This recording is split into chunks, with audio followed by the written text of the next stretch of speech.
অবকাঠামোগত উন্নয়নের পাশাপাশি শিক্ষার মান উন্নয়ন প্রাথমিক ও গণশিক্ষা মন্ত্রণালয়ের প্রধান লক্ষ্য বলে মন্তব্য করেছেন উপদেষ্টা অধ্যাপক ডাক্তার বিধান রঞ্জন রায় পোদ্দার। রোববার সকালে বরিশাল নগরীর সাগরদী এলাকায় পিটিআইতে প্রাথমিক শিক্ষার মান উন্নয়নে বরিশালের স্টেক হোল্ডারদের সঙ্গে মতবিনিময় সভায় এসব কথা বলেন তিনি। এই সময় স্কুলে ওয়ান শিফট চালুর কথাও জানান তিনি। এছাড়াও তিনি স্কুল খোলা থাকলে শিক্ষকদের অন্য কাজে কম নিয়োগ করার অনুরোধ জানায় প্রশাসনকে।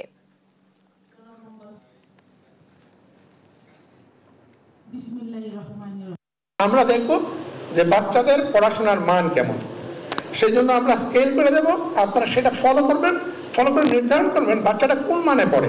আমাদের বর্তমান লক্ষ্য প্রাথমিক শিক্ষার মান উন্নয়ন করা। এর মানে এই না যে আমরা অবকাঠামো বা লজিস্টিক যে প্রবলেমগুলো রয়েছে সেই বিষয়গুলোকে আমরা অস্বীকার করছি।